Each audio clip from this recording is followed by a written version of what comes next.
¿Qué significa realmente hacer un doctorado?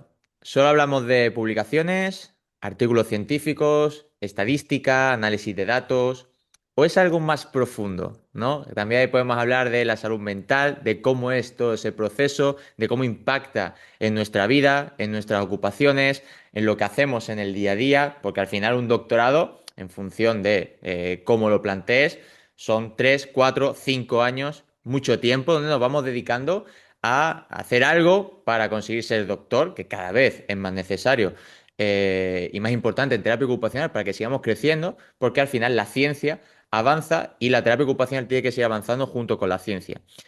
Pero volviendo al tema del doctorado, ¿cómo es hacer un doctorado? ¿Cómo es realmente también desde el punto de vista emocional? Pues hoy tenemos el placer en este episodio número 38 de contar con un invitado recién salido del horno que se sacó su doctorado hace prácticamente 1 o 2 meses. Y hoy tengo el placer de tener aquí en Hablando de Todo a Pablo de Blas. Pablo, bienvenido. ¿Qué tal? ¿Cómo estás? Hola Jorge, ¿qué tal? Muchísimas gracias por invitarme y por permitirme hablar de esta experiencia que es el doctorado. Bueno, en primer lugar, ya te lo dije en persona, pero enhorabuena por ser doctor y ser uno más, ¿no? De los doctores y doctoras de terapia ocupacional que hay aquí en España. Hablando del tema del doctorado, lo sacaste hace poco y antes, fuera de cámara, me contabas que a nivel emocional, cuando terminaste fue un bajón de, "Uf, ya lo he soltado todo, ya se ha ido la presión, ya se han ido los nervios". Cuéntanos, ¿cómo fue todas esas sensaciones que tú viviste? Bueno, es que a lo largo de todo el proceso yo creo que vas a experimentar muchísimas emociones, tanto positivas como negativas, porque no todo es de color de rosas, pero ahí ya depende de cada persona y cuáles pesen más, las positivas o las negativas. Yo, en mi opinión, bueno, en mi experiencia más bien, y también gracias a la gente que me ha acompañado, pues tengo muy buenos recuerdos y el más reciente es ese que tú comentas de la defensa, de apenas un mes y medio. Y es pues, un momento que pasas de mucha tensión a una felicidad inmensa, porque al final logras eso que has trabajado tanto tiempo y que tanto esperabas, que desde el primer día que empiezas a trabajar, que te matriculas, que te comunican que has entrado, ya empiezas a sentir emociones, pero ya visualizas más lejos o más cerca ese momento final. Y cuando llegas, por mucho que te lo hayas imaginado de una manera, es totalmente diferente, pero es una vivencia, la verdad es que única. Claro, porque yo, por ejemplo, no había vivido muchas tesis y defender una tesis no es una típica presentación en una clase, ya aquí hablamos de algo serio, formal, ¿no? Con su protocolo. ¿Cómo viste tú esa sensación? Exacto, es totalmente diferente a cualquier cosa a la que te hayas enfrentado. Sí, verdad que pues no es como una exposición que se puede hacer en clase, no es tampoco como una exposición en un congreso que ya se va acercando pues por la formalidad, por los protocolos en cuanto a tiempo, a estructura, pero cuando llegas allí pues está todo muy marcado, muy protocolizado, no puedes coincidir, de hecho, en la misma estancia con el tribunal y los directores, porque ellos ya son doctores y tú no eres doctor, entonces no puedes estar con ellos. Ellos te tienen que dar permiso para entrar, dicen cuando la sesión es pública, cuando la sesión pública se cierra tienes que abandonar la sala junto con todo el público. Entonces es un acto muy marcado por todas esas normas hasta que ya pues llega el fin del acto en el que te proclaman doctor y ya sí que te sientes uno más acogido y no con tanta distancia. Ya incluido en Eso, el grupo, ¿no? eso es, ya por fin estoy en el cupo. Pero vamos, que no, tampoco le llegamos, una vez pasa eso, tampoco le llegamos ni a la suela de los pies del final.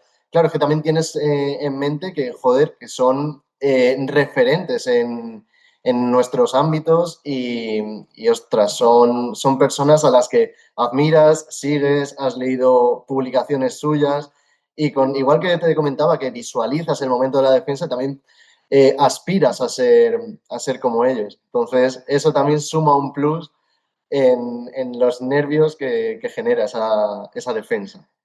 Claro, porque al final el doctorado es el nivel académico más alto que se puede optar. Una vez que tú haces máster, el grado máster, pues el doctorado es lo más alto. Y al final eso también es un poco orgullo de, ¿no? He conseguido después de todo este recorrido que llevo, he conseguido ser doctor. Es una satisfacción inmensa, eso es. Al final, eh, llevas muchos años porque para dices, vale, eres doctor, pero es que detrás del doctor no solo están esos 3 4 5 6 años de doctorado, sino es que hay también una base del grado que te han tenido que asentar primero una buena base en conocimiento tanto de la disciplina, de terapia ocupacional, como ya un poquito bases de investigación que te animan y te ayudan luego pues, con el TFG a adentrarte en el TFM, a hacer el TFM y de ahí ya dar el salto al doctorado. Como tú dices, es el nivel académico más alto, el nivel formativo más alto. Luego hay niveles académicos, pues el que todos conocemos, el top, la corona, que es el catedrático, pero también La pasa lo cátedra, mismo. ¿no? Para catedrático, el ser doctor es como el punto cero. Luego tienes que ir escalando en los diferentes rangos, las diferentes plazas ya dentro de la universidad y pues hacer unos méritos muy importantes para llegar hasta ahí. Es decir, el Largo doctorado puede recorrido. ser, a nivel formativo puede ser la cima, pero a nivel académico es el punto de partida, es el punto cero. Entonces pasas, también en el momento en el que defiendes, pasas de estar en la cima a, si Está te en la lo quieres base. orientar por este mundo, claro, a estar abajo del todo y decir, madre mía, con todo lo que llevo y todo lo que me queda. Pero al Ya final, ves. eso es otro de los motivos que tanto a lo largo del doctorado como postdoc te pueden generar mucha ansiedad, es decir, todo lo que tengo por hacer. Pero bueno, también mira todo lo que lleva recorrido. Mm.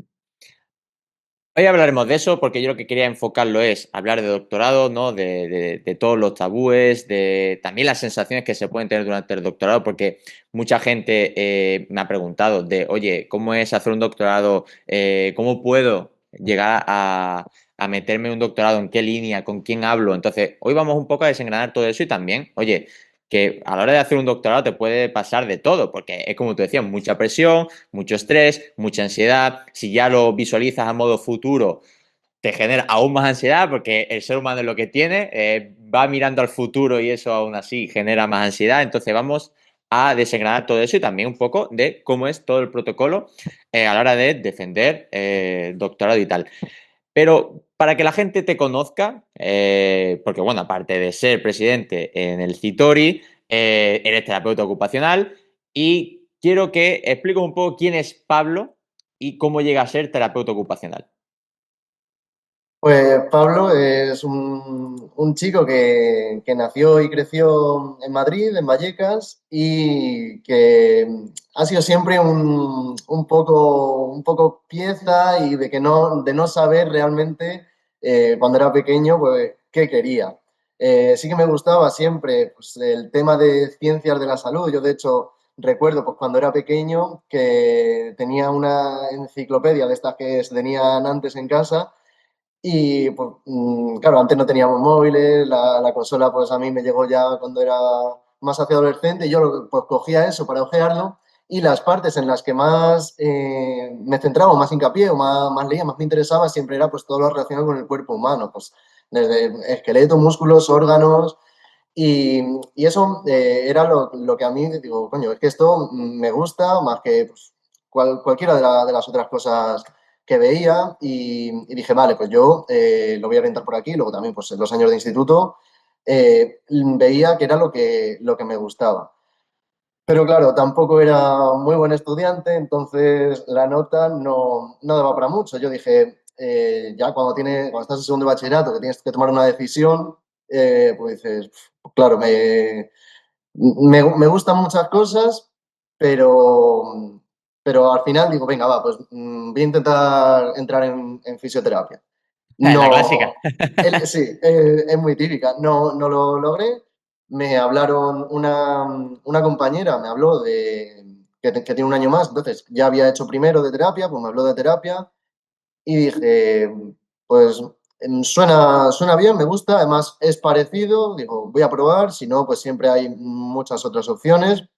puedo intentar cambiarme después, puedo abandonar, porque yo tampoco entré muy seguro. Sí que me iba gustando, pero claro, es en plan, vamos a ver.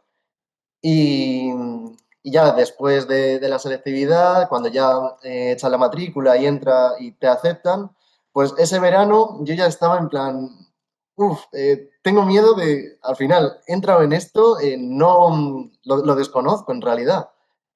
Voy a ir informándome un poquillo antes de entrar, pues es esa inquietud que me generaba. Y me acuerdo que ese verano, pues bueno, es el verano de los 18 y tampoco tenía mucho tiempo, pero el tiempo que tenía, lo que hice fue comprar de segunda mano un libro de Apeto, de hace, o sea, ya de hace muchos años, que eso ya ni existe.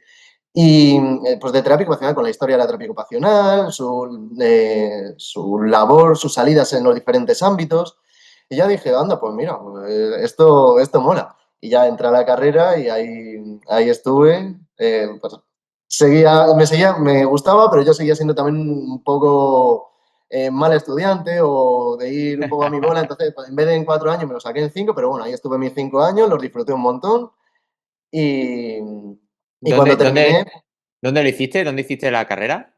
yo la hice en la Rey Juan Carlos, porque yo soy, bueno, he vivido allí hasta que terminé la carrera y cuando terminé la carrera es cuando ya me vine a Murcia, que aquí es donde ya he hecho los 2 másteres y el doctorado lo he hecho desde Murcia, aunque matriculado en la Universidad de Málaga. Y te centraste un poco en la neurorehabilitación, que era lo que más te llamaba, ¿no? Eso es, de primeras, cuando salí de la carrera, yo lo que hice fue pues, un montón de cursos de especialización, pero de fin de semana. Pues, de estos de un fin de semana me voy a Madrid, otro fin de semana me voy a Alicante, otro que aquí con el Colegio de Murcia, un montón de cursos online. Todo orientado, exacto, hacia la neurorehabilitación. Y, y con eso conseguí, pues al poco de terminar la carrera, a las 2 semanas, empecé a trabajar en un centro de neurorehabilitación de daño cerebral aquí en Murcia. Pero claro, también te digo, yo cuando terminé la carrera, digo, terapia ocupacional me gusta mucho, pero seguía teniendo la espinita de fisioterapia y me matriculé en fisioterapia aquí en Murcia, aunque tenía ese trabajo de terapeuta ocupacional en daño cerebral. Claro, tenía el trabajo por las mañanas, digo, bueno, pues trabajo ahí por las mañanas, luego por las tardes estudio fisioterapia No y ya veas. está. Pero luego me salió trabajo también aquí en Murcia, en un centro de personas con TEA, pero personas adultas, no con peques. Porque claro, esos peques que siempre TEA, pues se nos viene a la mente peques, pero esos peques crecen y los que tienen gran dependencia están institucionalizados. Pues comencé a trabajar en ese centro por las tardes. Entonces ya digo, ya no me da la vida para estudiar fisioterapia, ya tengo que elegir, este es el Ya ves. momento. Claro, Ya te digo, queda tú sin tiempo ni siquiera para ti, ¿sabes? exacto, Entonces, sí, mm. sí. Y bueno, tú vas haciendo, bueno, estás ahí trabajando y ¿en qué momento decides meterte a hacer un doctorado? Pues porque estando trabajando de mañanas en neurorehabilitación y de tardes en la residencia de TEA, pues dije, yo quiero hacer un máster, pero tiene que ser online. Y, y el máster en el que me matriculé fue un máster de investigación. Un poco a lo loco, porque en la RI Juan Carlos, que es de la universidad de la que yo venía en Madrid, no hacemos TFG. Entonces, hacemos ECOE, la evaluación de competencias. Entonces, yo no había tocado nada de investigación y me metí un poco pues por descubrir otro mundo. Y la verdad es que me gustó mucho. Me gustó pues, pues, todo lo que vimos de metodología, la estadística es al final lo que siempre menos gusta, pero bueno, te llama la atención, ¿no? Y luego el TFM, al final, pues es la manera de aplicarlo todo. Y como yo no había tenido TFG, pues fue como mi primera experiencia con la investigación, más allá del máster, las asignaturas, los trabajos, etcétera. Y pues me gustó mucho lo que se hacía porque era al final un gap, un vacío que tú hayas, intentar completarlo o con tu conocimiento o revisando, que ese fue mi caso, revisando la evidencia para aportar en ese vacío que tú has encontrado. Y digo, ostras, es que esto lo veo súper útil. Claro, eso hace muchos años lo veo súper útil y me gusta, pues voy a seguir en esta línea. Y terminé el máster y dije, pues a lo loco, vamos al doctorado.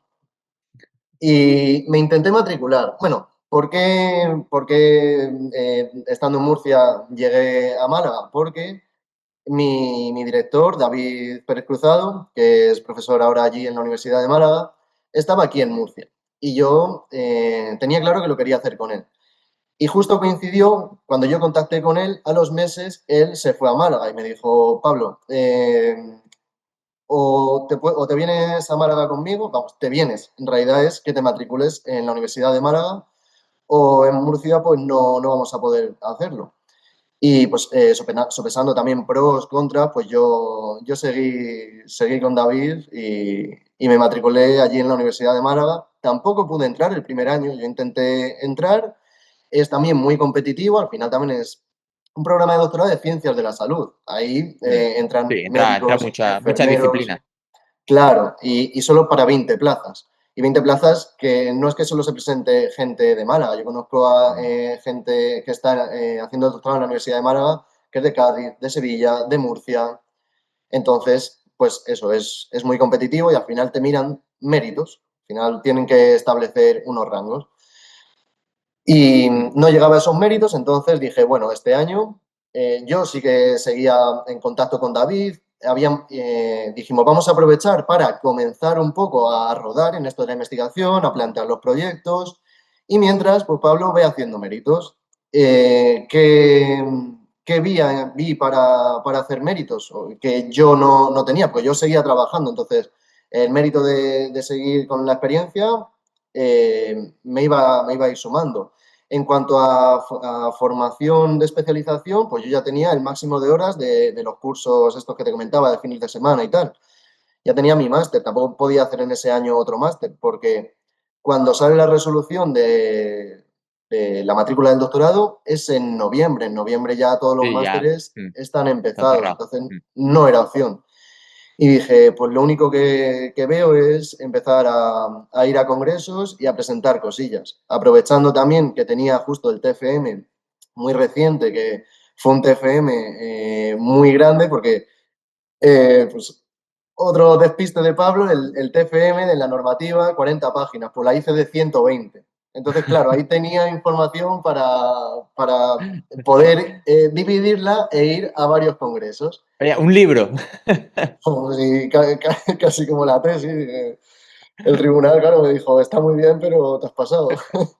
Y es normal. Pero que luego al final, digo, mira, me restó un poco de nota Puedes en el utilizarlo. Mm. TFM, pero me vino súper bien para poder coger cachitos e ir presentándolo en los diferentes congresos, porque durante ese año, para hacer méritos, pues fui a un montón de Claro. congresos, tanto online como presenciales, a todo lo que veía que podía aportar o que se aceptaba el perfil del terapeuta ocupacional, o sea, al final congresos de sanitarios o de ciencias de la salud. ¿Y eso fue lo que te llamó a ti para comenzar a organizar congresos? Eso fue, a ver, yo nunca pensé, ni siquiera cuando yo iba a los congresos, que yo como terapeuta ocupacional o como un terapeuta ocupacional pudiese meterse en ese campo, también porque no conocía a nadie, nadie me había hablado de ello, pero al final, durante estos años del doctorado he empezado a trabajar con una empresa, es una empresa privada, pero que tiene su sociedad científica, Socifosa se llama, Sociedad Científica de Formación Sanitaria, que organiza congresos tanto específicos de disciplinas concretas, o sea, hay congresos de médicos, es decir, un congreso más orientado a cirugías o cirugías menores, congresos de enfermeros, de técnicos, de TK, celadores. Y cuando yo comencé a trabajar con ellos, me plantearon la opción de hacer uno específico como de rehabilitación. Y yo, claro, como terapeuta ocupacional, pues barro para casa y digo, pero vamos a darle un papel especial a la terapia ocupacional, Mm. sin descartar que puedan y deban participar otras disciplinas, porque al final trabajamos siempre en equipo, Pero como en esos equipos, muchas veces a un enfermero le dices un equipo de rehabilitación, pues siempre va a pensar en el fisio, el logopeda, el médico, pero el psicólogo, pero el terapeuta ocupacional todavía, cada vez menos por suerte, pero todavía había gente que no lo asociaba. Entonces digo, que vamos a intentar que esté. Y bueno, yo aparte de, en esta empresa, aparte de colaborar en la elaboración de otros congresos interdisciplinares, me encargo principalmente, o sea, cuento con ayuda, pero soy el único terapeuta ocupacional en esa empresa, entonces yo me encargo del Congreso CITORI, Congreso de Rehabilitación Integral y Terapia Ocupacional, que se celebra en diciembre. Llevamos ya 2 ediciones y este año, pues, por la tercera. Son congresos online, al final eso están por una entidad privada, pero bueno, que luego tienen como otros congresos, sus puntos CFC que te valen para las bolsas y demás. Y eran Sí, ese tipo además. de congresos en lo que yo tuve que hacer un montón para poder entrar al doctorado cuando conocí a esta empresa y a esta gente y empecé a relacionarme con ellos. Y, y al final he acabado años después, porque bueno, aparte de ese año que yo tuve que hacer un montón de congresos, pues al final a mí me gustan los congresos, tanto asistir como oyente como presentar cosillas, y creo que también es necesario. Y como seguía manteniendo el contacto, pues, y el equipo, aunque sea una empresa privada, no, o sea, hay médicos, enfermeros, o sea, que somos todos sanitarios, que eso también es lo bueno porque nos movemos todos dentro de un mismo campo, un mismo lenguaje y sabemos, y una misma visión y orientación. No, y bueno, y al final también una oportunidad pues de conocer nuevas visiones, nuevas perspectivas y también conocer gente y Sí. presentar. Y ya está. Entonces, guay, ya a por la tercera edición ahí a tope. Volviendo otra vez al tema del doctorado, cuando tú ibas a comenzar a hacer el doctorado, ¿qué perspectiva o qué pensabas de cómo iba a ser el doctorado? ¿Cuál era tu pensamiento? Vale, es que, claro, cambia mucho de cuando todavía no has entrado y dices, pues me voy a meter ahí al doctorado, y cuando luego ya lo vas sufriendo, también es verdad que los primeros años no. Yo he estado 4 años. Los primeros años no se sufre tanto, o sea, trabajas mucho y es al final cuando vas sembrando tus pinitos para luego pues, buscar esos resultados, esas publicaciones. Pero bueno, estamos hablando de antes de entrar. Antes de entrar, pues entras, pues a mí se me asemejaba un poco a como entré en la carrera, ¿no? De decir, pues por probar, vamos a probar. Sé que es algo que me gusta, que me llama la atención. Claro, dice, a mí me decían, es como el TFM, pero a lo grande. En grande, Bueno, pues joder, el pues. TFM me ha gustado, pues venga. Luego no es tan así como dicen. Y, y también es verdad que depende de quién busques tú como director. Como director, yo en mi caso he comentado que contacté con David y David Pérez Cruzado trabaja junto con otro codirector en función del doctorando que lleve, porque él ha llevado a doctorandos fisios, pues trabaja junto con un fisio, enfermero junto con un enfermero.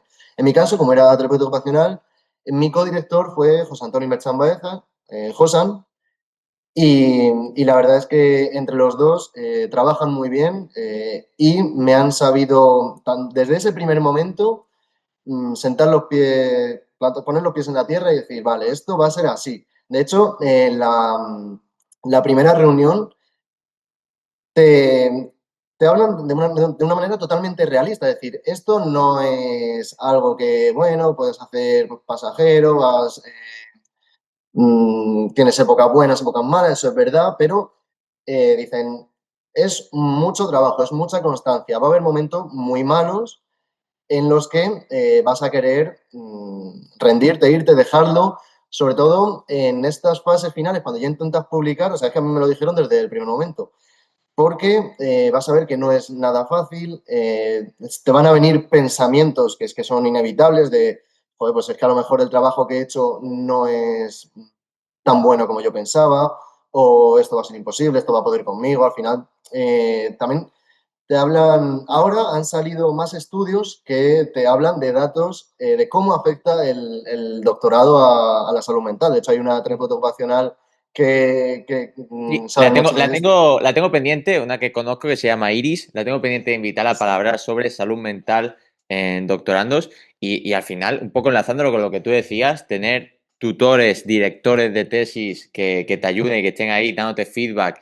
y también diciéndote la verdad de, oye, que esto no es un camino de rosas, vas a tener muchas piedras por el camino, también viene muy bien porque te asienta mucho y es verdad que hasta que tú no lo vives no vas a decir, joder, estoy en esta situación, pero te ayuda un poco a prepararte el cuerpo y no hacerte ilusiones fantásticas ni fantasiosas. Exacto. Es que, claro, yo he visto como dos perfiles de directores. Están el perfil de que quiero coger un montón de doctorandos porque así me van a ayudar a generar publicaciones y trabajo de investigación. Y luego están los que cogen a doctorandos que no por acumular, sino para enseñarles, guiarles Mm. y montar un proyecto en condiciones. Y pues poniéndole también lo que es en la tierra, porque para ellos, eh, a los directores no se les valora tampoco mucho en cuanto a número de horas por la dedicación Mm. o a salario el dirigir una tesis. Entonces, a ellos les hace, vamos, les parte que tú entres y a los 2 años abandones el doctorado, porque es que Claro, dejas un porque es mucho proyecto a tiempo. medias que luego no lo puede retomar quizá otro doctorando tiene que hacer otro proyecto, ese proyecto entonces se les queda a ellos a medias, lo tienen que asumir ellos con toda la carga que ya llevan, o Mm. finalmente se queda ahí abandonado y no puede salir adelante, cuando es algo que ellos estaban reservando para ti Claro. como doctorando. Entonces, No, y que al final también es un compromiso, una dedicación, un tiempo que se le dedica a la persona. Entonces, que esa persona lo deje a mitad, te parte mucho, ¿eh? claro, claro, es que son cosas que el pensamiento de abandonar a ti se te va a venir. Los directores te lo avisan desde que entras, Mm. pero también intentan que no te vayas, a no ser que te veas sobrepasado. También lo bueno del doctorado es que puedes dejarlo en stand-by, no es o sigo o lo abandono, puedes dejarlo en pausa, pues porque pueden ser muchos años, a tiempo completo son 3 años, ampliable a 5, y a tiempo parcial son 5 años, ampliable a 8. Es que en 5 años, en 8 años, te cambia la vida un montón. Ya ves. Y igual que te pasan cosas buenas en la vida, te van a pasar cosas malas. Si te Mm. pilla en un mal momento del doctorado, un mal momento personal, pues Es no muy puedes difícil. afrontar todo. Mm. Entonces, también está esa posibilidad de decir, vale, vamos a darle pausa, en este momento céntrate en tu familia o en tu O en ti, trabajo o en ti mismo incluso. y la investigación ya, Mm. ya la sacaremos. Porque, ¿cómo También es era? parte del compromiso. Claro, está claro, porque una vez que tú te metes a hacer doctorado, te tienes que comprometer y tienes que saber que va a haber días en los que te tienes que tirar todo el día, o ya sea evaluando, ya sea buscando, ya sea redactando, y eso es algo que tienes que saber. Te quería preguntar, ¿cómo era tu día a día cuando tú estabas haciendo el doctorado?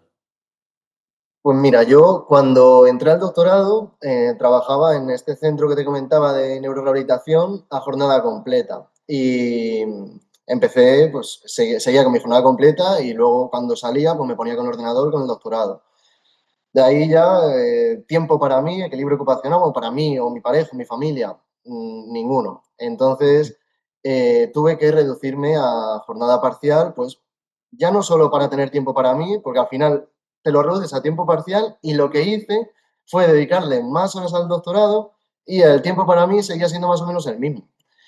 Que eso también es un error que muchos cometemos por querer afrontar el doctorado como una carrera de velocidad cuando es una carrera de fondo. Es una carrera. Yo conozco gente que se matriculó en 2022, claro, el plazo son 3 años, y en 2022 ya estaba diciendo, prometo que dentro de 3 años, en 2025, estaré aquí defendiendo, es 2026, todavía no han defendido. ¿Por qué? Porque tú empiezas siempre muy motivado y, y que ya quieres ir corriendo, corriendo, hacer muchas cosas, pero es que al final va a haber muchos momentos en los que no puedas mantener eso, o la motivación se va y ya lo que queda es la dedicación, la constancia, cosa que no todo el mundo tiene o no todo el mundo puede gestionar. también porque hay gente que no puede hacer lo que yo hice de reducirse de jornada parcial, de jornada completa a jornada parcial, pues porque tiene una boca que alimentar, porque su pareja está en paro o porque el Sí, alquiler está altísimo. todas las Entonces, dificultades que te encuentras, incluso ya el hecho de hacer doctorado junto a un trabajo, ya es mucho mérito, porque es mucho tiempo que tienes que dedicar a ambas cosas, porque el doctorado no es solamente una horita al día, es que a lo mejor en esa hora la has dedicado nada más que pensar en lo que tienes que hacer o tienes que buscar. Entonces, mucha dedicación y lo que comentabas, se te juntan ambas cosas por todas las dificultades, tanto personales, profesionales, y al final se vuelve un caos.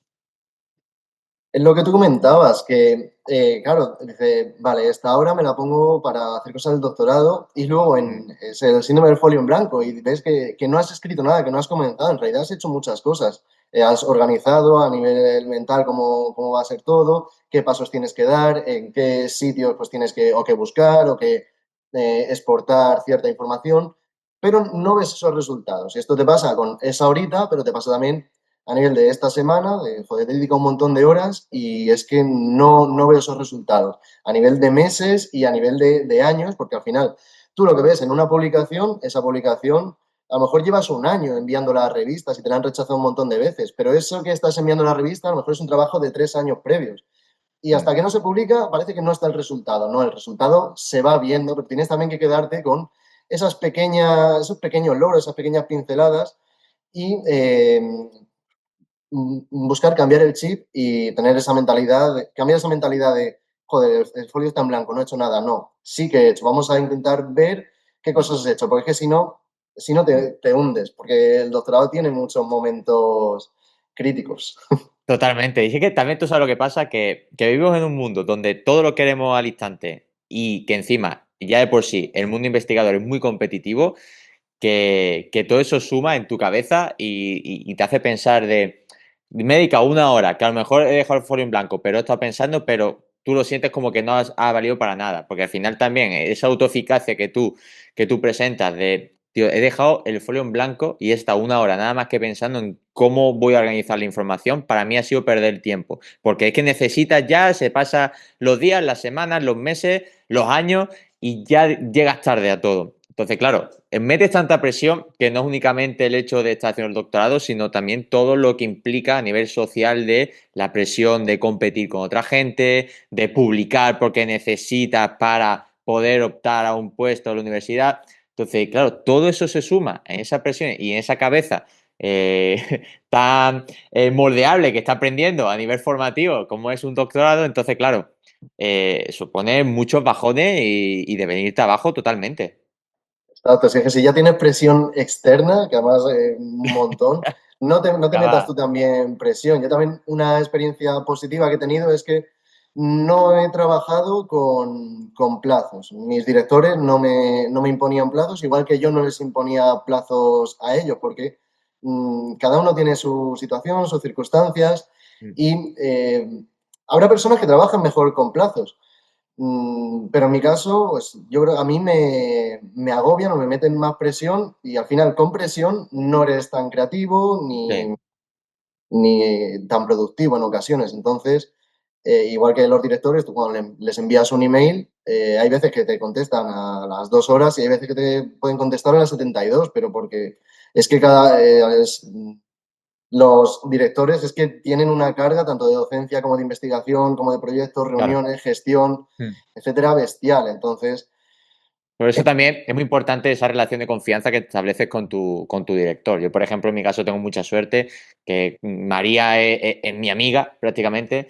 Entonces, eso también facilita mucho. Compenetramos muy bien, no, sabemos en qué punto llegamos cada uno, cuándo podemos cada uno. Entonces, eso también ayuda mucho, que como tú comentabas, yo, por ejemplo, con plazo igual me presiono demasiado. Yo me pongo mis plazos de, oye, voy a intentar tener esto para esta fecha para yo un poco que no se me pase ni dejarlo de lado. Pero es verdad que cuando tú metes una presión a una persona que le cuesta presentar esos plazos y meterle mucha presión del tiempo, ojo, que también puede ser difícil. Entonces, encontrar esa relación de confianza con tu director e ir un poco moldeando todo eso resulta mucho más fácil. es importantísimo que tu director sea no ese distanciamiento de rango, Mm, sino es a nivel horizontal, es siempre cercanía. con respeto y con formalidad, pero que te tienes que compenetrar súper bien con él, Mm, coordinarte, respetar, saber trabajar y sí, es que al final somos amigos, tenemos que terminar siendo mm, amigos y nos pasamos 4 años enviándonos mails casi todos los días y llevando tantas cosas juntos para adelante, es que al final, y lo bueno de eso, de esa relación, es que normalmente siempre acaba muy bien cuando hay esa conexión entre director y doctorando, porque el día de la defensa eres tú el que se hace doctor, ¿no? Pero para ellos también es una satisfacción y un agradecimiento el ver los frutos, porque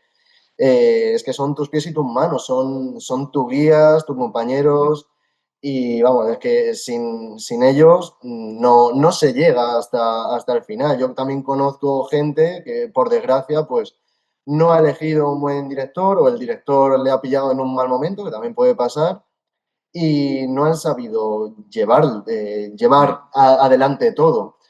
Y eso luego al final se paga. Muy difícil. Mm. Y Y otra es, cosa también muy importante cuando se hace un doctorado es el equilibrio ocupacional, ¿no? Que muchas veces como terapeuta ocupacional lo llevamos por bandera, pero cuesta mucho mantenerlo. ¿Cómo llevabas tú ese equilibrio ocupacional? yo me despedí del equilibrio ocupacional en 2022 y no lo he vuelto Nos a vemos encontrar. dentro Sí. de 4 años, ¿no? Es muy complicado, pues lo que te comentaba antes, y más cuando tienes que trabajar a la vez, pues eso, por las mañanas trabajaba, productividad, aunque era un trabajo que me gustaba. Por las tardes el doctorado también, es verdad que no eran todas las tardes, todas las horas, pero mayormente sí, entonces más productividad. Al final siempre recortas, por desgracia, del ocio en primer Mm, lugar y luego del autocuidado, de las horas de mm. sueño. Pero bueno, al final depende de la situación de cada uno. No digo que obteniendo financiación sea más fácil, pero tienes quizá más apoyo Sí, para más. poder lograr un mínimo, no hablo de tener el equilibrio Mm, ocupacional excelente, pero un mínimo de equilibrio ocupacional y menos probabilidad también de, yo creo, de estos problemas de salud mental, de ansiedad, depresión, sí, no, baja totalmente. autoestima. Cuando tiene una financiación es mucho más fácil. Una beca, ya por lo menos el tema del trabajo, de tener que ir a trabajar a una clínica, ya eso te lo ahorras. Porque Mm, tú estás dedicándole al 100% a tu doctorado y estás cobrando por ello. Entonces, eso sí es verdad que te facilita un poco la vida o por lo menos te permite equilibrarte un poco más tu día a día. ¿Sabes? exacto. Y luego también las personas que tienen beca, también luego tienen otros compromisos porque tienen que entregar los informes, tienen que cumplir Mm, ahí ya sí, con ciertos plazos de mostrar este año he hecho estos avances, hemos logrado estas publicaciones, que luego también tiene su carga extra, por otro mm. lado. Pero pienso que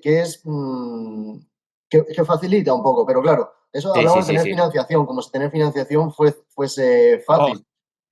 ya ves. Yo, en Eso mi también es otra caso, cosa para dedicarle aparte. sí, es que eso te daría para hablar también otro episodio largo, porque uf. Yo en mi caso lo intenté, los directores pues te animan a ello, porque también a los directores les cuenta que sus doctorandos obtengan una beca, hablamos de la FPU. Mm, Pero claro, también igual, súper competitivo. Aquí ya no compites, como hablábamos antes, por las 20 plazas de la Universidad de Málaga, sino que hablamos de competir por 200 a nivel nacional. Y ya contra un montón de gente, de disciplinas, por lo que es aún más difícil. Y ya de hecho, solamente para solicitarla, ya tienes requisito pues, de nota muy alta, de tener ciertos méritos, también cuentan el expediente, el currículum de tu director, entonces también es algo muy complicado. sí, totalmente. Pero es lo que comentábamos. Al final, hacer el doctorado es difícil y más como tengas también cosas personales y profesionales aparte, todo suma. Y te quería preguntar también un poco así de personal. ¿Cuál fue tu momento más difícil cuando estabas haciendo el doctorado? Momentos difíciles, pues cuando he tenido como dos, ¿vale? Los primeros años, cuando ves que te cuesta mucho avanzar, porque todavía no tienes esa inercia y se te junta con algún problema personal que puedas tener y ahí es un momento de bajón que pues tienes que saber afrontar como puedas. O sea, eh, más del 50% de las personas que hacen el doctorado, estos son datos que leí, necesita apoyo psicológico o siente la necesidad de tener ese apoyo psicológico por parte de un profesional. Entonces, pues puede ser una manera de salvar estos obstáculos. Ese ha sido un momento de los malos de la tesis, junto con, pues cuando ya eh, haces tu proyecto, lo plasmas en un paper y empiezas a enviar el paper a las revistas. Los directores te avisan de esto, no va a entrar en las primeras revistas, además tú tienes que ver en qué cuartiles estás intentando colocarlo, cuanto más alto, más difícil. Si tienen el Open Access pues también va a ser más difícil al final. ¿Por qué más difícil? Porque hay más competencia, porque todo el mundo quiere publicar, obviamente sin pagar las tasas ingentes Mm. que te exigen por publicar tu trabajo, que le has dedicado un montón de horas durante un montón de años, que luego encima tengas que pagar. No, algo que no tiene ningún sentido. Pero entonces, claro, intentas subirlo a revistas donde no tengas que pagar, pues bien porque tengan convenio con una universidad o bien porque tengan el Open Access. Y claro, lo envías y te lo rechazan, ni siquiera pasa el primer filtro del editor a revisores. Y ahí es que yo creo que es inevitable el pensamiento que te comentaba antes de decir, "Vale, es que a lo mejor este trabajo que yo veía como increíble no es para tanto, pero claro, si no es para tanto, lo voy a publicar en qué, en un Q3 o un Q4. ¿Qué pasa en el caso de la Universidad de Málaga, que te exige un Q1 o dos Q2 o tres Q3 para defender la tesis? Entonces, claro, tienes esa exigencia. Aparte de sumar esa exigencia a ese pensamiento de insatisfacción o de bajón de autoestima por estos rechazos en revistas, luego, pues, dices, a lo mejor es que esto no me merece la pena. Mira que ya le llevo dedicado un montón de tiempo, pero es que para lo que me está generando, que es esta tristeza, este sentimiento, pues quizá es mejor abandonar. Ahí también, además de los directores, es importante tener a tu pareja, a tu familia, con las personas que puedas hablar de ello y que te animen en esos momentos de querer dejarlo todo y ¿Tuviste muchos momentos de pensar en el abandono? en el abandono, o sea, yo soy muy cabezón también, yo digo, yo si me he metido, lo acabo. Pero de decir, eh, y si luego lo acabo y vuelvo a trabajar en la clínica y me quito de estos calentamientos de cabeza y de esta presión, que no me gustaría tener que tomar esa decisión porque a mí la investigación me está gustando, me encantaría pues, poder estar en la universidad. Hablamos de investigación, pero luego ya también cuando empecé a impartir docencia, pues también es algo que me alucina y me encanta la parte de transmitir. Ya me gustaba divulgar en congresos, pero cuando es a mentes nuevas, a futuros terapeutas ocupacionales, pues me encanta aún más. Entonces, volviendo a lo que te comentaba, pues eso a mí me encantaría el poder estar aquí, pero si veo que a nivel de autoestima me va a consumir, poniendo la balanza, quizá no me compensa. Vuelvo a lo clínico, pero porque lo clínico también me gustaba. Solo que, pues, por culo inquieto, pues fui probando investigación, doctorado, docencia. Es que al final Había también, momentos. cuando haces el doctorado, eso que tú hablabas de la autoestima, te influye tanto que piensas en decir, mira, esto a mí no me merece la pena, yo abandono, como tú decías, me meto en la clínica, no termino el doctorado y listo, pero también no es eso de, joder, llevo 2 años, 3 años trabajando, dedicándole mucho tiempo a esto y ahora voy a abandonar. Entonces te encuentras en ese limbo de qué hago, porque si te planteas el simple hecho de abandonar es porque lo estás pasando mal. Realmente estás pasándolo mal en cuanto a tu autoestima, tu autoeficacia, el no tener tiempo para hacer otras cosas. Entonces resulta difícil, ¿no? De sacar estrategias o maneras de poder afrontar todos esos bloqueos o esa frustración que se tiene. ¿Tú cómo lo manejabas? Eh, mm, es difícil, pues yo intentaba, cuando terminaba el rato de estar con el ordenador dedicándole al doctorado, eh, que se terminase ahí, no llevármelo, luego pues si me iba a jugar al fútbol o quedaba con algún amigo o simplemente cuando ya terminaba y era irme a cenar con mi novia, pues el, no hablar, mira, hay gente pues que se sienta, ¿qué tal el trabajo? ¿Cómo te ha ido? Te cuenta pues su día entero en el trabajo, que yo también lo he hecho en alguna ocasión, pero prefería no hablar de ello, no hablar porque entonces te hundes más Mm, totalmente. en ese pozo. Mm, Entonces era pues jugar al fútbol y que claro, tenía que jugar pues, por las noches porque si durante el día estaba entre claro, trabajando y demás. claro. Y luego también pensar que no todas las fases del doctorado van a ser iguales, no van a ser los 4 años iguales. Yo, de hecho, pues también cuando ya notaba un poco de carga fue cuando comencé el trabajo de campo, cuando ya volví otra vez con Mm, pacientes, iba a diferentes centros, entonces hablaba con los terapeutas de esos centros, los pacientes, de hecho podía... yo cuando empecé el trabajo de campo hace unos pocos meses que me tuve que dejar ya definitivamente el trabajo en la clínica. Y el poder volver a verles, el charlar con ellos, el evaluarles, pues para mí eso también fue algo que me ayudó y me empujó.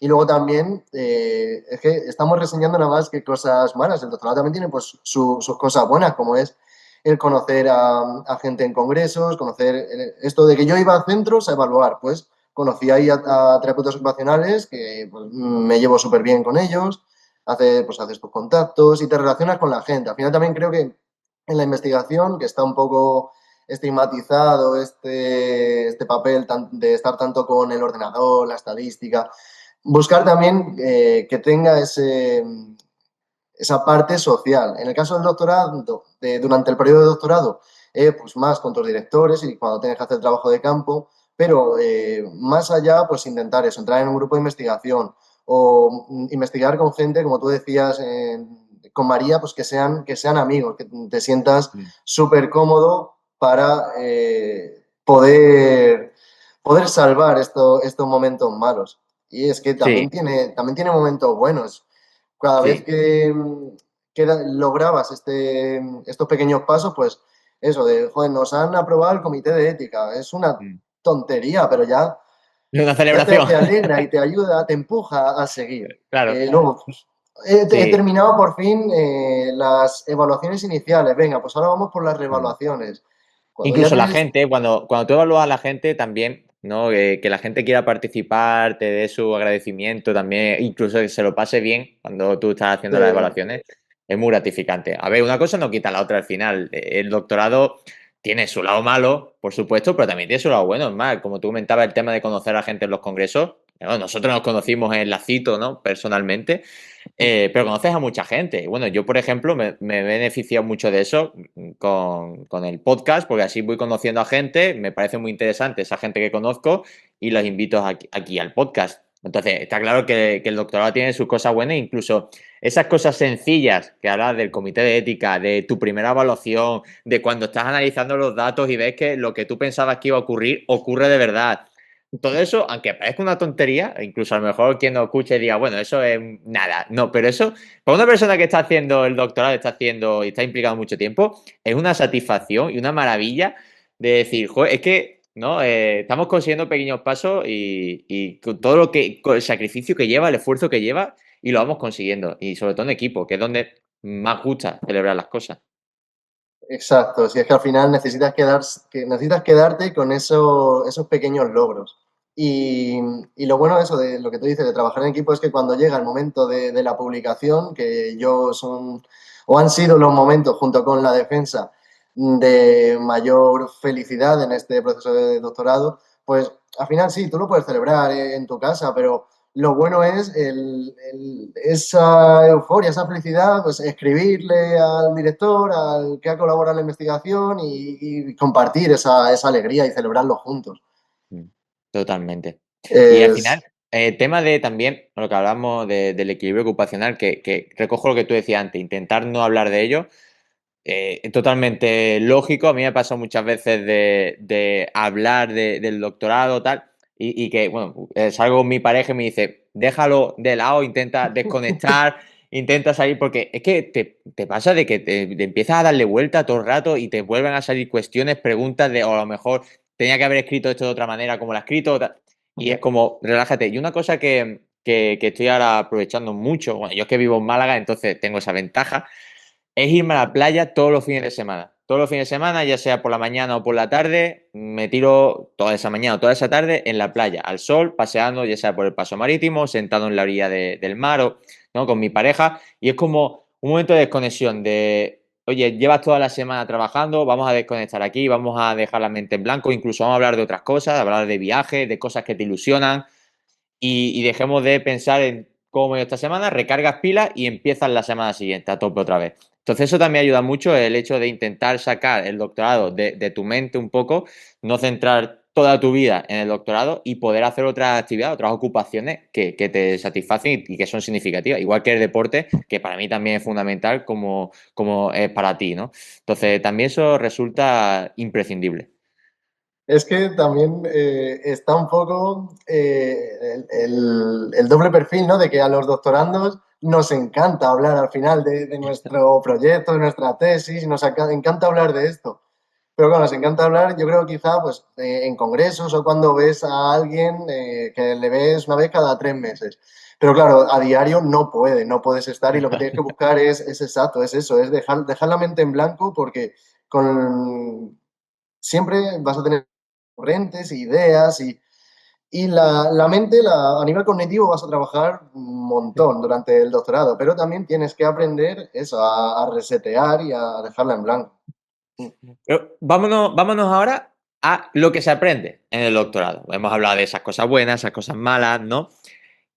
Más allá del tema de la investigación, ¿qué habilidades piensas que te ha dado el doctorado? ¿Cómo ha influido, cómo te ha cambiado como terapeuta ocupacional? A nivel transversal, ¿no? Ya no hablas tanto de, pues he aprendido estadística, he aprendido un montón de metodologías. A nivel transversal, pues es sobre todo la resistencia o resiliencia, compromiso, dedicación eh, y saber tener paciencia. Yo es algo de lo que siempre he pecado y peco, pero durante el doctorado, claro, es lo que te digo, son muchos años y va a haber muchas fases en las que no dependa de ti. Es decir, pues ya en las últimas fases, jolín, necesito publicar. Quiero publicar ya, lo voy a enviar a no sé cuántas revistas. No, tú lo envías a una revista y a lo mejor se dirá 2 meses sin contestarte. Y pues tienes que tener paciencia porque tampoco puedes acosar a la revista. Tú ya no puedes hacer nada. La pelota no está en tu Ya ves. tejado, está en el tejado del otro. Entonces, desarrollas mucho la paciencia a nivel de, bueno, esto que ya no sé si es más transversal o específico, pues a nivel de escritura, De lectura también. no de Yo, mejorar la labia, sino de que a la hora de querer transmitir algo, pues lo tienes que transmitir con sencillez y claridad. Mm, totalmente. No, incluso eso también te ayuda cuando vas a los congresos, el tener que plasmar. A lo Mm, mejor un trabajo que le ha dedicado un año, tienes que plasmarlo en 3, 5 minutos. Eso ya también ves. es una cosa que aprendes mucho, ¿eh? Lo típico en los congresos que para tu comunicación sobre X tema te dan 5 minutos para hablar. Eso también tiene mérito de cómo puedes plasmar todo eso en 5 minutos.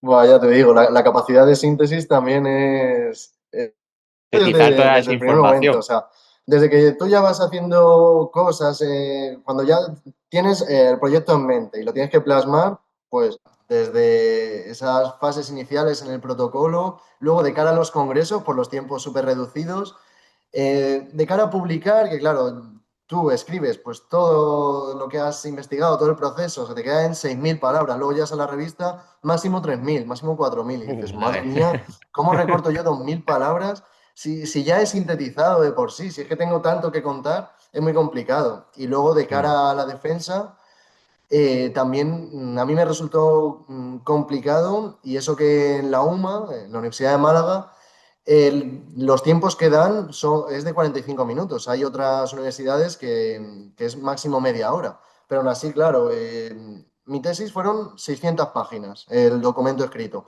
Claro, resume 600 páginas ya ves, en 50 diapositivas para 45 minutos.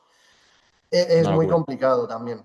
Es muy Mm, complicado porque dices, es que me dejo un montón de cosas en el tintero, pero aunque te dejen muchas cosas en el tintero, tienes que contarlo todo. Y ya ves. se desarrolla mucho esa capacidad de síntesis, de brevedad, claridad y sencillez. Mm. ¿Y hubo alguna parte del doctorado que disfrutaras más de lo que tú esperabas? Eh, Parte, pues yo creo que parte, la que más he disfrutado ha sido la que no ha sido tan mecánica. En el caso, pues, por ejemplo, de las revisiones sistemáticas, pues claro, a ti te salen 8.000 resultados y tienes que ir cribando, eso es súper mecánico y eso pues, a mí se me hacía un poco bola.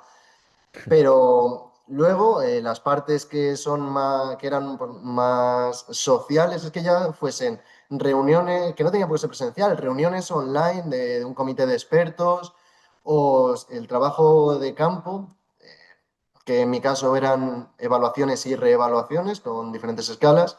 A mí eso me ha gustado mucho. Eso y cuando te aceptan una publicación. Son los momentos que más disfrutas. Lo de la publicación es que obviamente todo el mundo lo va a disfrutar, y Mm, luego a nivel social, pues, porque sientes, ya es que sientes esa necesidad de decir, no quiero estar yo solo frente al ordenador, sino el sentirte arropado. Mira que lo estás siempre por tus directores, pero el verte las caras y poder hablar, poder mm, emitir sonido, que no sea todo teclear, ayuda y es necesario y para mí eran los mejores momentos.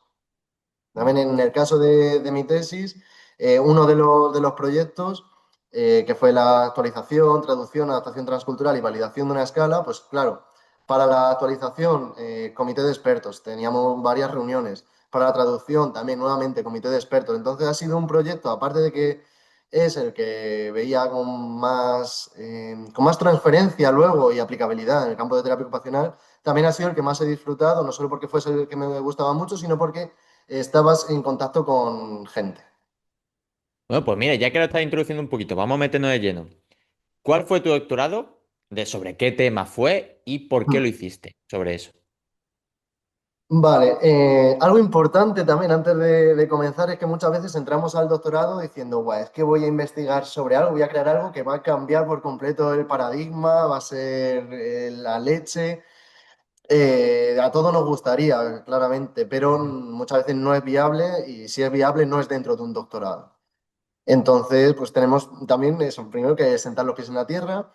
Y pues yo aquí me dejé guiar por David y Josan, que ellos trabajaron o me decían que íbamos a trabajar haciendo un proyecto preclínico, es decir, pues la típica revisión, ¿no? De ver lo que se sabe, ver cuál es el gap y abordar luego ese gap de una manera más clínica. Entonces, nosotros lo que hicimos fue ir como en dos líneas y hacer dos preclínicos y dos estudios clínicos. Los preclínicos, uno de ellos, por una línea, fue hacer una revisión sistemática de las propiedades psicométricas aplicando la metodología COSMIN sobre en un primer lugar, lo vamos a hacer sobre qué escalas había para evaluar la funcionalidad sensoriomotora en miembro superior en personas con ictus. Pero claro, había muchísimas. Y vimos que de todas las muchas escalas que hay, Full Measure era de las más utilizadas, de las más recomendadas en guías de práctica clínica y además de la que más versiones había. De Full Measure, nosotros en 2023 identificamos 22 versiones en Wow. 35 estudios, creo.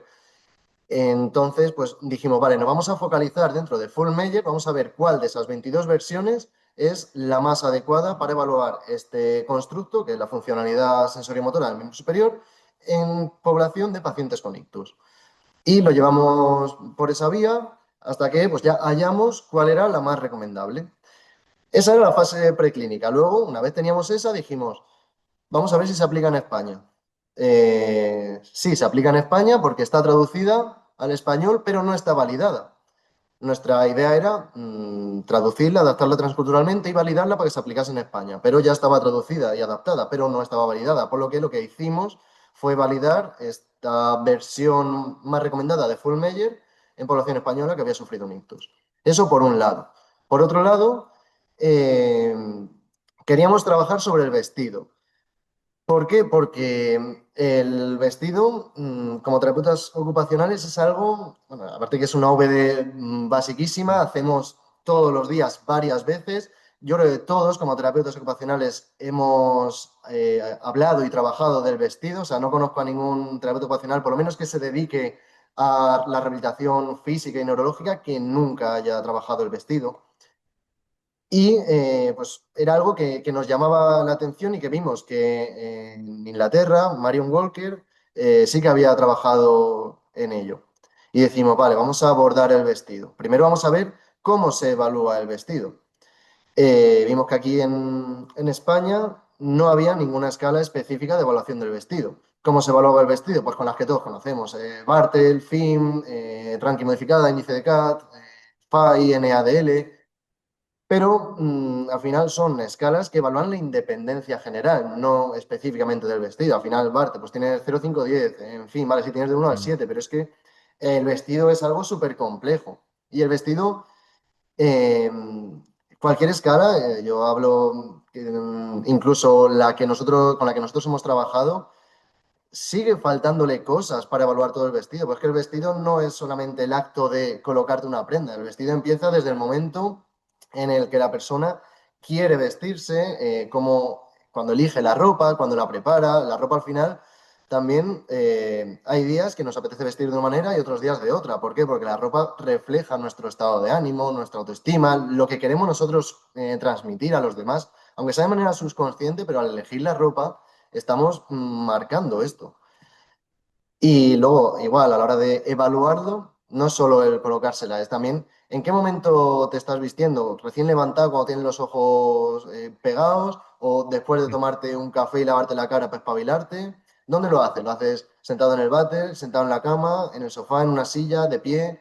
Influyen muchas cosas en el vestido. Es decir, para mí el vestido es como un mundo dentro, aunque sea algo muy pequeñito. Pero como es un mundo, necesitábamos una escala que lo evaluase de manera específica. En España, ya te he comentado que no había, entonces dijimos, vamos a buscar ya a nivel internacional, centrándonos en población neurológica, concretamente en ictus. Aunque hay la misma para ictus que para lesión medular, Parkinson, al final neurorehabilitación, solo identificamos tres y las tres estaban validadas nada más que en personas con ictus. Esas tres, bueno, Jacket Test, el test de la chaqueta, que es una subescala de otra escala. Es como si del Bartel coges una más que el ítem del vestido Mm. y evalúa ponerse y quitarse una chaqueta. En nuestra opinión, el vestido va mucho más allá de ponerse y quitarse una chaqueta. La Claro. VDS, Upper Body Dressing Scale, que evalúa el ponerse una camisa. Sí que es verdad que lo evalúa ya más específicamente, porque es como, como el FIM, que tiene sus 7 ítems, pero, o sea, sus 7 niveles de puntuación, pero igual, es una camisa. Y de hecho, nosotros revisando la bibliografía vimos que las mayores dificultades que presentaban pacientes con ictus a la hora de vestirse, siempre era miembro inferior. Las tres eran atarse los zapatos, colocarse el zapato de la pierna afecta y levantarse los pantalones. Claro, de las dos escalas que llevo mencionadas, ninguna evalúa el miembro inferior. Era una chaqueta o una camisa. Entonces ya solo quedaba NSDA, Nottingham Stroke Dressing Assessment, que es una escala mucho más completa, tiene en cuenta pues, todas las prendas de ropa, bueno, muchas prendas de ropa, no todas, siempre faltan. y lo bueno es que tenía en cuenta el miembro inferior, que descomponía además la colocación de cada prenda, es decir, el pantalón. Pues el pantalón primero metes el pie por el orificio de una pierna, luego la otra, luego eres capaz de subírtelo, eres capaz de ajustar de la Sí, manera era que... más completa y más específica en cada ítem, ¿no? Exacto, para mí es una escala, joder, cuando la encontré viendo el vacío que había, es que era una escala muy buena y de hecho aquí en España, aunque no estuviese traducida y validada, pero es la única que había visto en algún TFG y alguna publicación por ahí que se utilizase para evaluar el vestido, porque el vestido, también por lo que vi, eso de que ya había varios TFGs, es algo que siempre ha interesado tanto en Inglaterra como aquí en España, bueno, y a nivel internacional también. Entonces dijimos, contactamos con la autora original de la Universidad de Nottingham y con la idea inicial de traerla a España, es decir, de traducirla, adaptarla y validarla. Pero nos dijo, pues mira, justo nos gustaría, o tenemos en mente el actualizarla. Así que dijimos, pues vamos a ello, vamos a actualizarla. Perfecto. Actualizarla, traducirla, adaptarla transculturalmente y validarla. Claro, son cuatro cosas que también se tarda lo suyo. Pero bueno, al final pasamos con la actualización pasamos de NSDA a NSDA-R, la RDE Revise, de revisada. Y luego Ujú. la NSDA-R es la que ya pues tradujimos y adaptamos transculturalmente a población española. Posteriormente la validamos en población con ictus y ahora estamos comenzando otro proyecto alrededor de esta escala para adaptarla transculturalmente y validarla a población con lesión medular. Y ya Que el también, objetivo es un poco ir ampliando, ¿no? Cada vez más poblaciones, ¿no? exacto, sí. Es que lo ideal sería que el vestido se pudiese evaluar no solo en personas con ictus o ya población neurológica, si lo ampliamos pues, a esclerosis múltiple, a Parkinson, a lesión medular, sino, jolín, los peques. ¿Cuándo una persona aprende a vestirse? Cuando es un peque. Creo que también cuando estás en estas etapas de desarrollo es también muy importante. Ya no solo ahí, sino te comentaba que el nivel de motivación, de autoestima, de iniciación de la actividad, que son componentes quizá más cognitivos y emocionales, que están afectados en salud mental, limitan la actividad del vestido, por lo que también sería importante adaptarla a salud mental, a geriatría, es decir, pues poder utilizarla en los diferentes ámbitos. Y Nosotros pues ya a nivel de transferencia resulta fácil poder pasar esa escala, poder utilizarla para evaluar. ¿a qué te refieres? ¿A Eh, viabilidad eh, de aplicación, que no es una escala claro, a los superior? profesionales y tal. Si es una escala que no sea muy larga, ¿no? Que tenga un ítem reducido, ¿cuántos ítems tiene? Hmm. La escala tiene tres documentos. Tiene un primer documento que son las instrucciones para administrar la escala, que es una cara y media. No, te explica cómo administrarla, cómo Ujú. puntuar, pero es súper sencilla. O sea, se puntúa 0, 1, 2, en función de 0, porque necesita asistencia física. Es decir, el terapeuta tiene que intervenir y colocarle o realizar ese paso del vestido.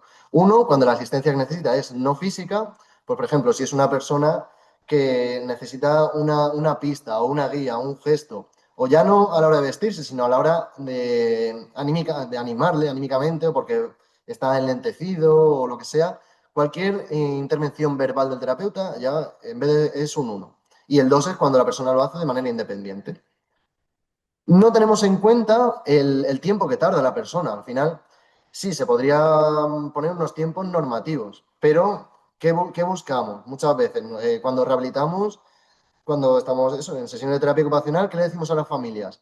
Dale tiempo, déjale que se vista solo, aunque tarde más. No tengas Mm. prisa, pero déjale que se vista solo. ¿Qué queremos? Que se vista. Entonces, creemos que medir el tiempo podría aportarnos información, pero que no va a favor de la autonomía e independencia de la persona, por lo que no decidimos no incluirlo, aunque lo valoramos en esta fase de actualización. Tiene un primer documento de instrucciones, se lee muy rápido. Luego tiene dos documentos. Un documento que es la escala cuantitativa, donde te vienen las diferentes prendas. Lo bueno es que tú no vas a evaluar todas las prendas. En el caso de una mujer mayor que ha ido siempre en falda, ¿para qué vas a evaluar el ítem de pantalones? Pues no. O cualquier mujer que no se ha puesto nunca vestido, que suele ir pues con sus pantalones, su camiseta, no tienes por qué evaluar el vestido. O sea, la prenda del vestido me refiero. Ujú. Entonces, evalúa las prendas que son significativas para la persona, las que usa más comúnmente. O sea, es como si nos evaluásemos ahora mismo nosotros la corbata. Pues es que yo me pongo corbata una vez al año cuando tengo una boda, una comunión, un Mm. evento, Sí, pero sí, algo yo que ahora sea mismo lo más no me sé rutinario, poner la ¿no? corbata. Yo me tengo que ver Mm. un vídeo. Pues no es significativo para mí, aunque la lleve una o dos veces al Sí, año. sí, sí, sí, sí. Con esta persona Mm. pasa lo mismo. O sea, con estas personas, Mm. con esta evaluación.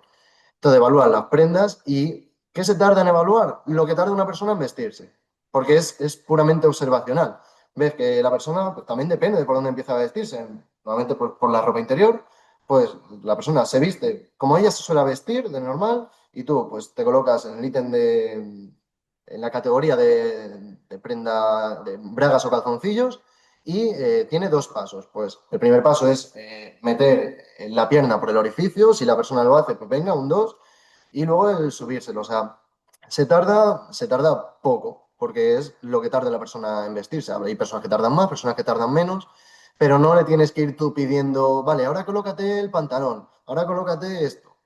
Y también lo Puede bueno es que haber. Bueno, perdona, puede haber dificultad en eso de que tú evalúes de manera observacional el vestido y que la persona pues, tenga esa vergüenza de decir, no, no quiero que me vean desnuda o en ropa interior, ¿no? ¿Eso te puede ocurrir? eso puede ocurrir. De hecho, a mí durante las evaluaciones, pues me pasaba, claro, además, cuando es su propio terapeuta, pues todavía está ese vínculo, esa relación. Mm. Pero claro, cuando viene un tío de Un fuera, que extraño. es la primera vez que le veo y me está pidiendo que me desnude, además en invierno, que hace un frío que pela, pues te voy a decir que no. En esos casos, pues yo le explicaba al terapeuta con el que tenía confianza cómo evaluarlo y la persona lo evaluaba. También, si no, lo que podemos hacer es, claro, no te voy a pedir que te quites las bragas o los calzoncillos. Yo en la sala de terapia ocupacional pues tenía una maleta donde tenía ropa de cambio de todas las tallas y tipos, tanto de chándal como vaqueros, bragas y sujetadores más grandes, más pequeños. Entonces, pues cogía las que la persona supiese utilizar y le pedía que se las pusiese encima de las que ya tiene. De esa manera yo evalúo cómo es esa acción del vestido. Sí que es verdad que no le va a quedar igual un calzoncillo encima de otro a cuando se pone el calzoncillo de manera inicial, o sea, Sí, sí, sí. desnudo. Mm. Pero a la hora de evaluarlo lo puedes evaluar de la misma manera y la persona no se va a sentir tan intimidada. Ujú. Y también lo bueno Mm. que tienen es que tiene diferentes estrategias de vestido. O sea, contempla, pues, por ejemplo, a la hora de colocarte un sujetador, pues, pero hay personas que se lo abrochan por detrás, hay personas que se lo abrochan por delante y lo giran, o hay personas que se lo meten ya abrochado, tipo como un top deportivo. Pues tiene en cuenta esas diferentes opciones del vestido, que eso también Ujú. creo que es muy importante. Pues sí. ¿Y qué ha sido lo más interesante que has descubierto en todo este proceso? Lo que más te ha llamado la atención. Sobre, Sobre sobre todo, la evaluación del vestido claro, en sí, general o sobre sobre toda la la escala. evaluación. Sobre Sobre la la evaluación, la evaluación, escala, los resultados. los resultados han sido todo muy buenos. Me sorprendió que cuando haces la validez estructural con el análisis factorial, tuvimos que eliminar dos ítems que yo no hubiese, o sea, cuando no eres investigador dices, pero ¿cómo los vas a eliminar? Pero al final si la estadística te dice eso es porque Claro. no son lo suficientemente relevantes. Esos dos ítems eran el velcro, cuando el velcro, ostras, es una adaptación que nosotros solemos recomendar muchas veces, cuando no eres capaz, no puedes atarte los cordones, ¿qué haces? O con unos cordones elásticos o un velcro, pues lo tuvimos que eliminar. Eliminamos el velcro y eliminamos el botón de presión. El típico que en los abrigos Sí. que se abrocha así presionando. Ese es verdad que no era tan común, pero sí que lo evaluamos. A evaluar evaluamos todos los tipos de cierres, todos los tipos de prendas. Y lo que te comentaba, que también pienso que faltan prendas, pues porque hay gente que la bufanda, por ejemplo, no, es una prenda que no aparece en la escala y es una prenda también, es estacional, solo se pone en invierno comúnmente, pero hay mucha gente que la lleva Sí, que haya- y sería algo también a evaluar, ¿no? Luego también difiere mucho que dos prendas se coloquen de la misma manera, pero son prendas diferentes. O sea, un pantalón y un bañador hablamos en verano, un pantalón corto y un bañador se ponen de la misma manera, pero es mucho más difícil ponerse un bañador. ¿Por qué? Porque tiene, en el caso de los bañadores de chico, tienen la redecilla esta por dentro, que muchas veces no deja subir bien Sí, o se son te engancha el difíciles. pie ahí. Entonces también eso es algo que influye. También pasa lo Mm, mismo, el bañador, pues yo creo, a no ser que vivas en un paraíso tropical, no es algo que sea significativo que te lo pongas recurrentemente. Entonces, mm, son cosas que estaría guay poder evaluar, pero que en realidad para la vida diaria, que en realidad para lo que estamos nosotros trabajando, no es tan necesario. mm. Muy bien, Y ¿y dónde luego puede la gente? llaman. Dime, dime. No, respondiendo también a tu pregunta, ya fuera un poco de lo que ha sido mi investigación, que ha sido muy clinimetría en cuanto a la escala, llama la atención aspectos sobre el vestido, hablo de en personas con ictus, pues como que, por ejemplo, los déficits cognitivos afecten mucho más a personas que se visten de manera unilateral, a personas que se visten de manera bilateral o bimanual. Que a ver, que tiene sentido, ¿no? Porque si tú te vistes de forma unilateral, es decir, con una sola mano, es porque tienes mayor afectación en el lado pléjico y por tanto más problemas cognitivos y más dificultad en el vestido.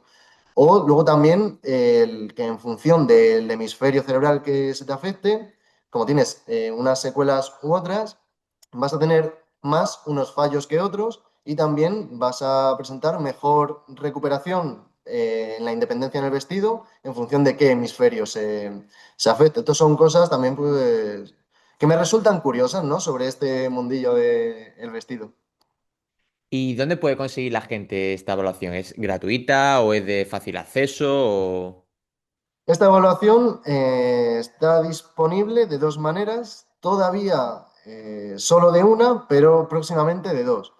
Una manera es, pues, en mi tesis, en elementos anexos, está la escala, tanto la escala en inglés actualizada, es decir, en SDAR, como la escala en VR, que es la versión española. Está en mi tesis y próximamente vamos a publicar el artículo donde ya está aceptado, lo que pasa es que todavía no es público, no es de acceso público, pero será también de acceso gratuito para que la gente pueda acceder, descargarla y aplicarla. Y Genial, maravilloso. otra cosilla de la escala, perdona Jorge, es que Dime, lo que dime. te comentaba antes, que es que nos encanta a los Ya doctorandos, ves. los recientes Dime, doctores, sí, sí, hablar de sí, esto. sí, dime. Nada, otra puntualización que se me había olvidado es que, claro, tenía tres documentos. Ya hemos explicado instrucciones para los terapeutas, la escala La escala en cuantitativa y un sí. tercer Ujú. documento es una escala cualitativa, que también es algo muy bueno porque no tienen en cuenta otras escalas. Tienen en cuenta si los fallos cometidos durante el vestido se deben a alteraciones motoras, alteraciones cognitivas, perceptivas, conductuales, emocionales. También esta parte en el vestido influye mucho, esta parte Sí, cualitativa, ya lo para dar decía antes. información al profesional. Mm. Claro, la iniciativa, la motivación o la impulsividad, la perseveración, todo ello va a marcar que la persona sea independiente o dependiente para vestirse. Y es otra forma también para el trabajo en equipo, el neuropsicólogo está trabajando pues esa impulsividad, pero no viene bien luego trasladar ese trabajo, que a lo mejor lo hace con unas fichas, una tablet o con realidad virtual, realidad aumentada, trasladarlo a la AVD, en la cual eso está interfiriendo, como es, en este caso, estamos detectándolo en el vestido. Mm. Qué bueno. Y Oye, ninguna pues el otra tema de... escala tiene esta Mm. parte cualitativa. No, sí, no, el tema de cualitativo está muy chulo porque da mucha información para los profesionales, la verdad. Y está muy chulo. Bueno, vámonos al tema ahora de investigación y futuro, ¿no? De todo lo que hemos estado hablando, doctorado, de tu proyecto y todo. Te quiero hacer una pregunta. ¿Crees que la terapia ocupacional necesita aún más investigación? Sí, necesita investigación o sea, ya ha habido un cambio muy grande. Creo que nosotros, que todavía somos jóvenes, no vemos todo lo que han conseguido la gente que ahora mismo pues, son nuestros profesores o han sido nuestros profesores en la universidad, pero cuando ellos empezaron el doctorado, sí que había muy pocos terapeutas ocupacionales. Hay mucha evidencia hoy en día en terapia ocupacional gracias a todo el trabajo que han ido haciendo y que hacen que antes ellos eran los raros, de que las 20 plazas del doctorado, un terapeuta ocupacional, pero ese que hace, que va a investigar, a saber qué directores tiene, porque difícil que sea un terapeuta el que dirija a este terapeuta. Pero hoy en día ya esto ha cambiado gracias a ellos. Ha cambiado, cada vez hay más evidencia, cada vez hay más revistas de terapia ocupacional, tanto en JCR como en mejores cuartiles y mejor posicionadas, con mejores factores de impacto. Esto también refleja ya no solo a nivel nacional, sino internacional, el que la terapia ocupacional está ahí, que ayuda mucho y que es el futuro al final. Pero pues siempre pienso que es necesario y que hace falta más para dar a un mayor posicionamiento y mayor referencia y relevancia a lo que haya. Y ya no solo investigaciones específicas de terapia ocupacional, sino investigaciones de estas punteras, de, pues, yo qué sé, de grupos de investigación internacionales o del CSIC mismo, en el que haya terapeutas ocupacionales para aportar esa visión. Ya no es que aporte algo a la terapia ocupacional, no, aporta algo a la rehabilitación pediátrica, neurológica, física, pero tener un terapeuta yo pienso que siempre, para todos los equipos, es un plus, va a aportar una visión que no tienen otros profesionales, pero claro, también necesitamos crear esa necesidad para integrarnos en esos equipos. Porque Y pues mira, te lo voy a enlazar con eso y te abro un melón. ¿Crees que se está investigando lo suficiente o con suficiente calidad dentro, ¿no?, de la terapia ocupacional? pienso que ahora mismo hay muchos grupos de investigación en muchas universidades que son muy buenos y que están haciendo grandes cosas y de gran calidad por los resultados y las publicaciones que están logrando. Hoy en día, pues ya, además en los congresos, tenemos la suerte también de conocer a estos grupos de investigación, lo que hacen. Y la verdad, y mucha gente que tú también has traído a tu podcast, ostras, es que son inspiración. Y en cuanto a calidad, pienso hacen investigaciones de gran calidad, de hecho muchas de ellas subvencionadas a nivel europeo, o grupos de investigación súper punteros. Y y en cuanto a cantidad, pienso que no necesitamos mucha cantidad, que lo que necesitamos es poco pero bueno y que llame la atención y que quieran Y que que sea haya terapeutas relevante. ocupacionales, exacto, ya no en grupos de investigación de terapia ocupacional, sino en grupos de investigación multidisciplinares, incluir al terapeuta ocupacional. Para ello no es necesaria la cantidad, sino más bien la calidad. Y pienso que ¿Y sí que se crees, está siguiendo un buen camino y que tarde o temprano llegará.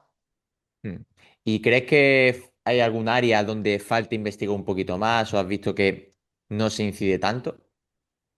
A ver, algo a mí que siempre me ha llamado la atención, pero ya no es solo en terapia ocupacional, es a nivel general, en centros con peques llegan muchos peques con enfermedades raras. Eh, Siempre al final, pues buscas, ostras, no sé qué hacer con este peque, voy a buscar bibliografía. La bibliografía que hay es toda, sobre enfermedades raras, es toda médica. No hay información a nivel de rehabilitación. Pero claro, lo que nos pasa a muchos es que sin financiaciones no podemos investigar y no se va a financiar una investigación eh, Totalmente. En enfermedades raras por, no sé. Es por difícil, a no ser desgracia. que sea, sí, a no ser que sea algo Creo que sea que muy importante. es de los campos que más se pueden explotar. Eso a nivel general y dentro de la terapia ocupacional, pues hacia donde se está orientando últimamente mucho el paradigma y que tenemos a Jorge Alegre, que ya le trajiste, que hablo de la participación. Estamos ya buscando ese impacto ya más real y el fin último de la terapia ocupacional que hasta ahora pues no investigamos pues cómo mejoran la independencia, en la función, no sé qué, pero vamos a aplicar eso, vamos a ver si mejora la participación. Entonces creo Mm. que hacia ahí ese es el nuevo, o el vacío que hay, que estamos yendo hacia ahí, que se está intentando llenar, ya no solo, bueno, he hablado de Jorge porque vino aquí y es un referente, pero Jorge Oh, ha máquina. colaborado con mucha gente, hay otros grupos de investigación que ya no investigan tanto el vestido, como es lo que yo he contado, sino participación, roles, ocupaciones, significatividad real de las actividades y cómo eso apoya a la vuelta, a la participación última. Así es que creo que ese es un buen y bonito campo que cuando sea más explotado va a generar un gran impacto a nivel de la terapia ocupacional, tanto en investigación como en clínica.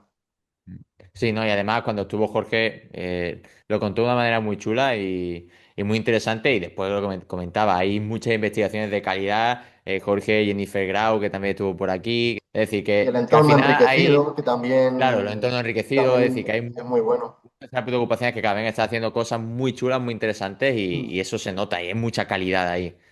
Mm. Sí. Y todo ello empieza sentando las bases del doctorado, Ya ves, es lo que estamos totalmente, hablando. totalmente. Y como hablamos de que sí que se necesitan más investigadores y más investigación, y también por suerte cada vez hay más terapeutas ocupacionales haciendo el doctorado, también animar al final a la gente a que haga el doctorado, siempre y cuando Pues mira, sepa, te lo pregunto y entramos en el último bloque. Si un venga, terapeuta ocupacional está pensando en hacer un doctorado, ¿qué le dirías? vale, pues haría lo mismo que hicieron mis directores. Esto es como cuando has tenido unos buenos padres y quieres educar a tus hijos de la misma manera, pues para mí es lo mismo. De manera inicial, pondría todas las cartas sobre la mesa y les diría lo duro que es, o sea, enseñarles la parte negativa. Si a pesar de ello quieren comenzar, vale, sabemos que tienen la motivación y que lo va a hacer, pero va más allá de la motivación, es decir, mm, hablar claramente de que esto es un compromiso, de que vas a necesitar dedicación, de que va a haber muchos momentos y, o sea, es ser crudo y ser real. Y si a pesar de eso la persona quiere seguir adelante, apoyarle al máximo y facilitarle al final. También lo que tenemos que hacer dentro de este mundo, que por desgracia es muy competitivo, es saber rodearnos de personas que luego nos ayuden, nos echen una mano. Eh, Pasa mucho con lo que comentabas tú antes de, ostras, necesito muestra. Pues, y el publicarlo en LinkedIn o mandar un correo a un colegio y que, jolín, que lo difundan, que te escriban, se agradece mucho. Entonces, buscar y rodearte siempre de gente que te lo facilite, que te apoye y, no, y nosotros ser uno de esos, no poner la zancadilla. Al final, luchamos por un mismo fin, que es la terapia ocupacional, ya más allá de la plaza en una universidad, de una publicación, de ser autor de correspondencia o ser coautor. Tienes que mirar por qué haces esto, por qué vete a tu Jorge, a tu Pablo, a tu Pepe de 18 años, ¿por qué estudió terapia ocupacional? Para ayudar a las personas, ya sea desde la investigación, desde la clínica. Entonces, Mm. vamos a buscar eso. Mm. Totalmente. Sí, y que estés rodeado de gente que, como tú comentas, que sean facilitadores, ¿no? Que te ayuden Mm. y te echen una mano. Y al fin, buscando el objetivo común, que es lo que acaba de decir, ayudar a las personas y también darle cada vez más valor a la terapia ocupacional, actualizarla y dar más información. Te quería preguntar, ¿volverías a hacer el doctorado? Si echases la vista atrás todo lo que has vivido, ¿volverías a hacerlo igualmente? Sí, sí, o sea, la respuesta para mí no tiene ninguna duda, pero también porque no sé ahora mismo qué sería de Pablo si no hubiese hecho el doctorado, ¿sabes? Eh, lo mismo hubiese acabado estudiando fisioterapia o hubiese acabado el quemado de la clínica y abandonando la terapia ocupacional. Y yo me siento muy, muy feliz, muy contento y sobre todo muy realizado, que también creo que es una de las cosas importantes por hacer el doctorado. También el doctorado me ha llevado a la a estar en la universidad. Ahora mismo pues, trabajo en la Universidad de Murcia como profesor asociado, como el sustituto, y a mí eso me ha abierto un mundo, el que te comentaba antes, de la docencia, que también, igual que te decía antes que el mejor momento de la investigación era cuando podía evaluar, cuando podía estar con gente, pues también la docencia. Mientras yo hacía el doctorado estaba dando clase aquí y el poder estar con los alumnos, despejar la mente, porque al final estás estás con el tema que estás dando, con el trabajo que estáis haciendo, entonces no puedes tener la mente en el doctorado. Aparte de servirte para despejarte a nivel social y que el doctorado me ha llevado aquí. Y es un mundo que me encanta. Entonces, por eso volvería a hacer el doctorado, vamos. Y si volvieras al primer día, cuando ya te matriculaste y te aceptaron, ¿qué consejo te darías a ti mismo? Te hago una pregunta, Jorge.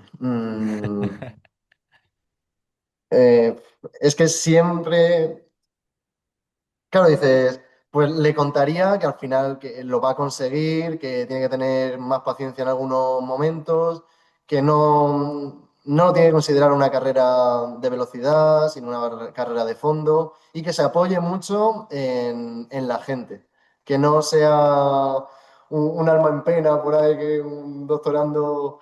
No, sino que se apoye más en la gente, porque el nivel social es el que más te va a ayudar.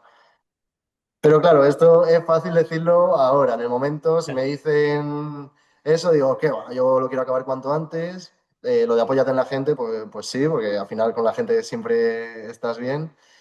Y lo de que lo vas a lograr, no es tanto el lograr defender la tesis y ser doctor, que al final pues, todo llega, sino lograrlo con satisfacción. Lograrlo, pues, satisfecho con el trabajo que has hecho, con la relación que has tenido con directores, con colaboradores y todo lo que te ha dado el camino. No me lo creería, es que si vuelvo a hablar con el Pablo de 2022 es que no me lo creería. Pero eso es lo bueno, el lograr cosas que ni imaginabas.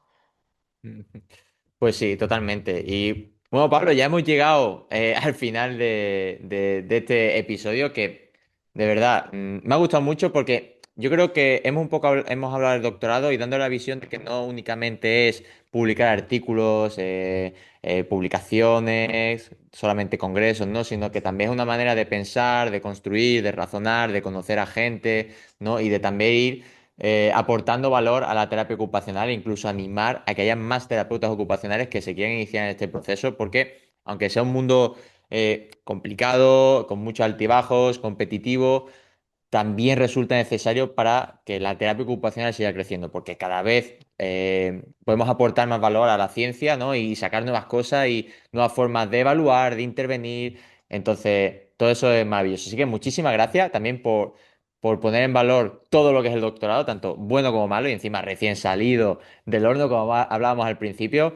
Así que muchísimas gracias. Me queda una cosa por preguntarte, y es que quiero que me digas una frase que defina tu amor por la terapia ocupacional.